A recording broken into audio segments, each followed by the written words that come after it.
சந்தித்த முதல் தேர்தலிலேயே மக்களின் பேரன்பையும் பெருவாரியான பேராதரவையும் பெற்று மகத்தான வெற்றியை பதிவு செய்திருக்கும் மாண்புமிகு தமிழ்நாடு முதலமைச்சர் அவர்களின் தலைமையில் தமிழ்நாட்டின் வரலாற்றில் புதிய அத்தியாயம் படைக்கும் வகையில் மாண்புமிகு முதலமைச்சர் அவர்களின் முதல் சுதந்திர தின கொடியேற்ற விழா இங்கே நடைபெற்றுக் கொண்டிருக்கிறது. அனைவருக்கும் இனிய சுதந்திர தின நல்வாழ்த்துகள். சுதந்திரத்தின் பெருமையை போற்றும் இந்த புனித நாளில் வரலாறு மீண்டும் ஒரு புதிய அத்தியாயத்தை எழுத தயாராகிறது. ஆம், நாம் ஆவலுடன் எதிர்பார்த்து காத்துக் கொண்டிருந்த தருணம் தற்பொழுது நம் மாண்புமிகு தமிழ்நாடு முதலமைச்சர் அவர்கள் மூவர்ண கொடியை ஏற்றி வைத்து கொடி வணக்கம் செலுத்தி சிறப்பிப்பார்கள். காவல்துறை கூட்டுக்குழல் இசைக்குழுவினரால் நாட்டுப்பண் இசைக்கப்படும். அனைவரும் எழுந்து நிற்குமாறு பணிவன்புடன் கேட்டுக்கொள்கிறோம். May we kindly request all our dignitaries to rise for the national anthem.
தாயின் மணிக்கொடி பாரீர், அதை தாழ்ந்து பணிந்து புகழ்ந்திட வாரீர்.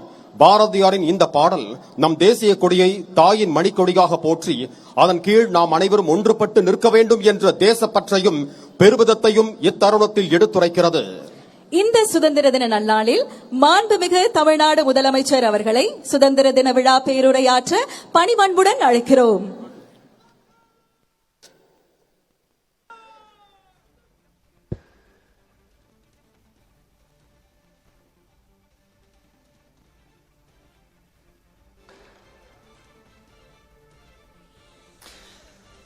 தமிழ்நாடு சட்டமன்ற பேரவைத் தலைவர் அவர்களே, மாண்புமிகு அமைச்சர்கள், நீதியரசர்கள், எம்எல்ஏஸ், எம்பிஸ், உள்ளாட்சி பிரதிநிதிகள், தலைமை செயலாளர் உள்ளிட்ட அரசு அதிகாரிகள்,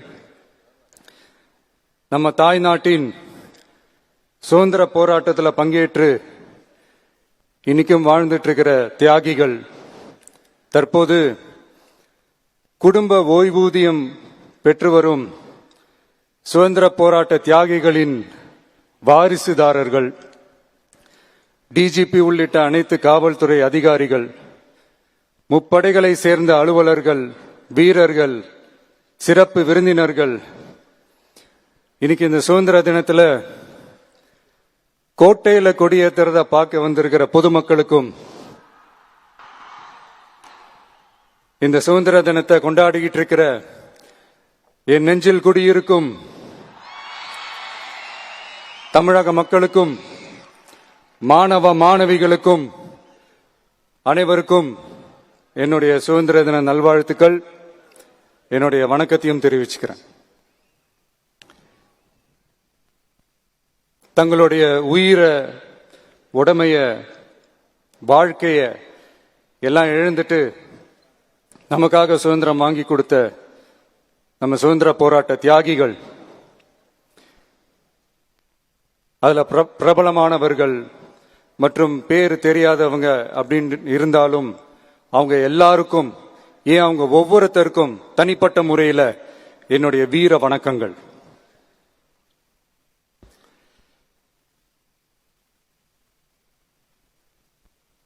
நம்மள ஒரு அடிமை மாதிரி வச்சிருக்காங்க அப்படின்னு தெரிஞ்சிட்டாலே மக்கள் மத்தியில் ஆட்டோமேட்டிக்கா ஒரு ஒற்றுமை ஒண்ணு வர ஆரம்பிக்கும். எல்லாரும் ஒரே மாதிரி யோசிச்சு ஒன்னு சேர ஆரம்பிப்பாங்க. அப்படி ஒன்னு சேர்ற இடத்துல தான் சாதி உடையும், மதம் உடையும், மொழி, இனம் இந்த மாதிரி எல்லாமே உடைஞ்சு நொறுங்கும். அப்படி உடைஞ்சு நொறுங்குற இடத்துல தான் கிடைக்கிறது தான் உண்மையான சுதந்திரம். அதுதான் நம்ம மகாத்மா காந்திஜி அவர்கள் அவங்களுடைய தலைமையில 1947ல இதே இந்த ஆகஸ்ட் 15ஆம் தேதி நமக்கு அந்த சுதந்திரம் கிடைச்சது. இன்னைக்கு நம்ம எல்லாரும் அந்த சுதந்திரத்தை கெட்டியா பிடிச்சுக்கிட்டு படிப்படியா டெவலப் ஆகி வந்துகிட்டே இருக்கிறோம். அந்த டெவலப்மெண்ட்ஸை அடுத்தடுத்த கட்டத்துக்கு கொண்டு போக வேண்டியது நம்ம எல்லாருடைய ஒரு கடமையும் கூட. இந்த நேரத்தில் நம்ம தமிழ்நாட்டை லஞ்சத்திலிருந்து ஊழலிருந்து காப்பாத்துறதும் ஒரு மிகப்பெரிய ஒரு விடுதலைக்கு சமமான ஒரு விஷயம்தான். அதை நோக்கி தான் நம்ம அரசும் செயல்பட்டுக்கிட்டு வந்துகிட்டு இருக்கு.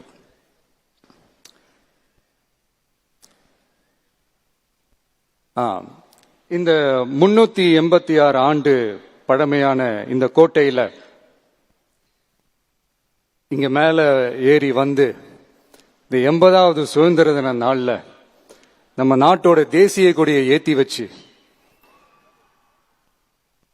இன்னைக்கு இந்த விழாவில் என்ன பேசவும் வச்சிருக்கிறீங்க. அதுக்காக உலகம் முழுவதும் இருக்கிற என்னுடைய தமிழ் சொந்தங்களுக்கும் தமிழ்நாட்டு மக்களுக்கும் ஜென்சி இளம் சிங்கப்படை தோழர்களுக்கும் என்னுடைய மனமார்ந்த நன்றியை தெரிவிச்சுக்கிறேன். பிறப்புக்கும் எல்லா உயிருக்கும் அப்படின்ற ஒரு மிகப்பெரிய ஒரு கோட்பாட்டை அடிப்படையா வச்சுதான் நம்ம தமிழ்நாட்டை லஞ்ச லாவண்யமற்ற போதைப் பொருள் கலாச்சாரம் இல்லாத பெண்கள் பாதுகாப்பு, சமூக நீதி அடிப்படையில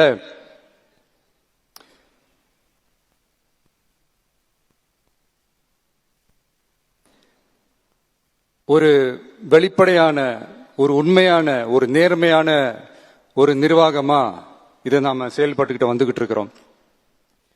பொது வாழ்வுல சமரசம் இருக்கவே கூடாது. மக்கள் நலன் தான் மிக மிக முக்கியமான ஒரு விஷயம். அந்த அடிப்படையில தான் தமிழக வெற்றி கழக அரசு செயல்பட்டுக்கிட்டு வந்துகிட்டு இருக்கோம்.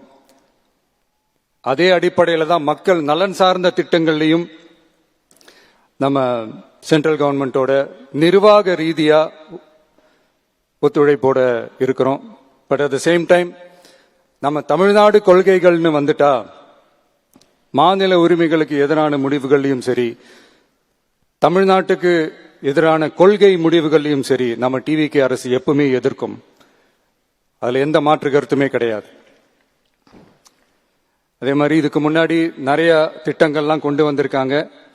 அதுல எதெல்லாம் மக்களுக்கு யூஸ்ஃபுல்லா இருக்கிற மாதிரி திட்டங்கள் இருக்கோ அதெல்லாம் கண்டினியூ பண்ணிக்கிட்டு தான் இருக்கிறோம். ஃபார் எக்ஸாம்பிள், ஜெயலலிதா மேடம் கொண்டு வந்த அம்மா உணவகம் திட்டம், அது இன்னும் மெருகேற்றி கண்டினியூ பண்ணிக்கிட்டு தான் இருக்கிறோம். அது மாதிரி காலை உணவு திட்டம், அதையும் இன்னும் விரிவுபடுத்தி 6th ஸ்டாண்டர்ட்ல இருந்து 8th ஸ்டாண்டர்ட் வரைக்கும் அதையும் விரிவுபடுத்தி வர செப்டம்பர் 17ஆம் தேதி பெரியார் அவர்களுடைய பிறந்த நாள் அன்னைக்கு அதை தொடங்க இருக்கிறோம். சோ நம்மளுடைய அரசு, உங்களுடைய அரசு இந்த 3 மாசம் ஆகுது. இந்த 3 மாசத்துல விவசாயிகளின் பயிர்க்கடன் ரூபாய் 5932.23 கோடி தள்ளுபடி செய்யப்பட்டுள்ளது. குறுவை சாகுபடி தொகுப்பு திட்டத்திற்கு ரூபாய் 134.83 கோடி வழங்கப்பட்டுள்ளது. ஒன்றிய அரசு நிதியுடன் ரூபாய் 12,642 கோடியில் 125 நாள் வேலைவாய்ப்பு திட்டம் மற்றும் ஜல் ஜீவன் குடிநீர் திட்டம் ரூபாய் 18,123.05 கோடியில் செயல்பாட்டிற்கு கொண்டு வரப்பட்டுள்ளது. சுகாதாரத்துறையில் சேவைக்கு நலம் AI செயலி கொண்டு வரப்பட்டுள்ளது. பேரறிஞர் அண்ணாவின் பிறந்த நாளான செப்டம்பர் 15ஆம் நாள் தாய்மாமன் தங்க மோதிர திட்டம் ரூபாய் 755.83 கோடியில் தொடங்கப்பட உள்ளது. மக்களின் போக்குவரத்திற்கு ரூபாய் 127.21 கோடியில் 300 புதிய பஸ்கள் வழங்கப்பட்டுள்ளது. தமிழ்நாட்டில் மது பழக்கத்தை குறைத்திடும் வகையில் முதற்கட்டமாக 717 டாஸ்மாக் கடைகள் மூடப்பட்டுள்ளன. வெளிப்படையான நிர்வாகத்திற்காக நவீன தொழில்நுட்பத்தை பயன்படுத்தி கணினி மயமாக்கப்பட்ட நிர்வாகம் செயல்பாட்டில் உள்ளது. முன்னெப்போதும் இல்லாத ஆளில்லா பத்திரப்பதிவு செயல்பாட்டிற்கு கொண்டு வரப்பட உள்ளது. கோயில் நிலங்கள் கணக்கெடுக்கப்பட்டு அனைவருக்கும் தெரியுமாறு ஆன்லைனில் ஏற்றப்படுகிறது. வருவாய்த்துறையில் அனைத்து சான்றிதழ்களும் 15 தினங்களுக்குள் வழங்கப்படுகிறது. லஞ்சம் வாங்குவதை புகார் செய்ய புதிய வாட்ஸ்அப் எண் அறிவிக்கப்பட்டுள்ளது. அரசின் வருமானம் தனிநபருக்கு செல்வது தடுக்கப்பட்டுள்ளது. அனைத்து துறைகளிலும் லஞ்சம் ஊழல் ஒழிக்க தொடர் நடவடிக்கை எடுக்கப்பட்டு வருகிறது. கனிம பயன்பாடு முறைப்படுத்தப்பட்டு நவீன தொழில்நுட்ப உதவியுடன் விநியோகிக்கப்படுகிறது. சட்டம் ஒழுங்கு தீவிரமாக கண்காணிக்கப்பட்டு பராமரிக்கப்பட்டு வருகிறது. ஜூன் மாதம் 29, 30 தேதியில் நடந்த மாவட்ட ஆட்சியர் மற்றும் காவல் கண்காணிப்பாளர் மாநாட்டில் சட்டம் ஒழுங்கு பிரச்சனையில கடுமையான நடவடிக்கை எடுக்க உத்தரவு போட்டிருக்கிறோம். அரசு அலுவலகங்கள் காவல் நிலையங்களும் மக்களுக்கான சேவை மையங்களாக மாறணும்னு வலியுறுத்தி இருக்கிறோம். அது மட்டும் இல்லாம கவர்மெண்ட் ஆபீஸுக்கு வர்ற மக்களுக்கு அவங்க குறைகளை தீர்க்கிறதுக்கும் தேவையான தகவல்களை பெறுவதற்கும் நலத்திட்ட உதவிகள் பெற கவர்மெண்ட் ஆபீஸை தேடி வர்றப்போ அவர்கள் மிகவும் கண்ணியமாக நடத்தப்படணும்.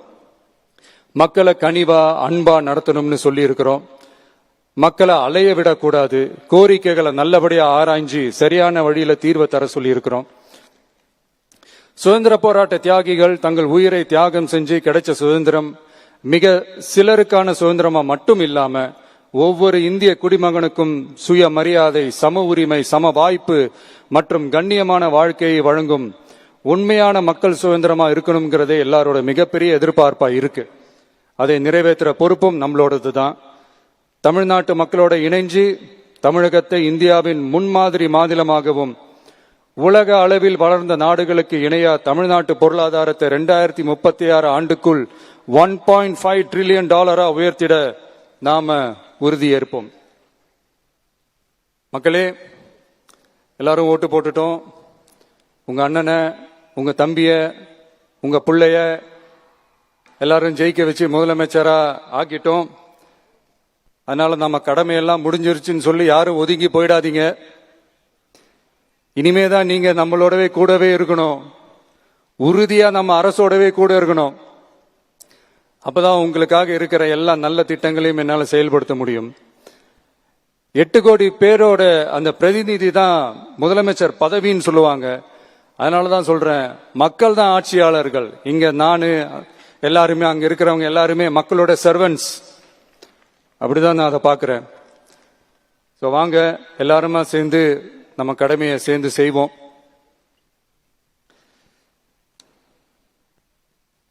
நம்ம அரசுக்கு எதிரான சக்திகளையும் சரி சதிகளையும் சரி முறியடிப்போம். நீங்க எல்லாரும் நம்மளோட இருக்கும்போது எனக்கு வேற என்னங்க கவலை? நல்லதை மட்டுமே நோக்கி நகருவோம். அப்படி நல்லதை மட்டுமே நோக்கி நகரும் உங்க அரசு உங்களுடைய எதிர்பார்ப்புகளையும் உங்களுடைய கருத்துக்களையும் மனசுல வச்சுக்கிட்டு தான் நல்ல சிறிய புதிய அறிவிப்புகளை அறிவிக்க இருக்கிறோம். அதுல ஒரு சிலதை மட்டும் இங்க நான் படிக்கிறேன். 1, தாய்நாட்டிற்காக தன்னலமற்ற தியாகம் செய்து நமது நாட்டின் பாதுகாப்பிற்காக அரும்பாடுபட்ட முன்னாள் படை வீரர்களின் நலன் கருதி அவர்களது 2 மகள்களுக்கும் வழங்கப்படும் திருமண நிதி உதவி 25,000 ரூபாயிலிருந்து 50,000 ரூபாயாக உயர்த்தி வழங்கப்படும். 2, மாற்றுத்திறன் கொண்ட முன்னாள் படை வீரர் மற்றும் அவர்களை சார்ந்தோர்களுக்கு வழங்கப்பட்டு வந்த மாதாந்திர நிதியுதவி 5,000 ரூபாயிலிருந்து 7,000 ரூபாயாக உயர்த்தி வழங்கப்படும். 3, மாநில அரசால் விடுதலை போராட்ட வீரர்களுக்கு வழங்கப்பட்டு வரும் மாதாந்திர ஓய்வூதியம் 23,000 ரூபாயாக உயர்த்தி வழங்கப்படும். 4, மாநில அரசால் விடுதலை போராட்ட தியாகிகளின் குடும்பங்களுக்கு வழங்கப்பட்டு வரும் மாதாந்திர குடும்ப ஓய்வூதியம் 12,500 ரூபாயாக உயர்த்தி வழங்கப்படும். 5, வீரபாண்டிய கட்டபொம்மன், முத்துராமலிங்க, விஜய ரகுநாத சேதுபதி, மருது சகோதரர்கள் மற்றும் வாவு சிதம்பரனார் ஆகியோரின் வழித்தோன்றல்களுக்கு வழங்கப்பட்டு வரும் மாதாந்திர சிறப்பு ஓய்வூதியம் 11,500 ரூபாயாக உயர்த்தி வழங்கப்படும். இவற்றிற்கான அரசாணைகள் அரசால் வெளியிடப்பட்டுள்ளது. I once again extend my respectful greetings and salute the people of Tamil Nadu who has broken the caste and religious considerations, rejecting money and muscle power, and gave us an overwhelming support to establish people-centric and social justice government. We are on a mission mode to achieve corruption-free government. We want our people to develop zero tolerance towards corruption. And we appeal to the officials and the people of Tamil Nadu to make our state corruption-free. இன்னைக்கு இந்த விழாவில் பரிசு வாங்க போற, பாராட்டுகளை வாங்க போற, விருதுகளை வாங்க போற அனைவருக்கும் என்னுடைய வாழ்த்துக்களை தெரிவிச்சுக்கிறேன். இந்த விழாவை ரொம்ப அழகா ஏற்பாடு செஞ்ச பொதுத்துறை செயலாளர் அவர்களோட சேர்ந்து அலுவலர்களுக்கும், காலையிலேயே இந்த பிராக்டிஸ் பண்ணி சிறப்பான பரேட் நடத்திய காவல்துறை நண்பர்களுக்கும், இந்த விழாவை ரொம்ப பாதுகாப்பாக நடத்திய காவல்துறை அதிகாரிகளுக்கும், ஊடகத்துறை நண்பர்களுக்கும், சமூக ஊடகத்துறை நண்பர்களுக்கும் என்னுடைய மனமார்ந்த நன்றியை தெரிவிச்சுக்கிறேன். கான்ஃபிடண்டா இருங்க, நல்லதே நடக்கும், வெற்றி நிச்சயம். மீண்டும் சந்திக்கும் வரை நன்றி, வணக்கம்.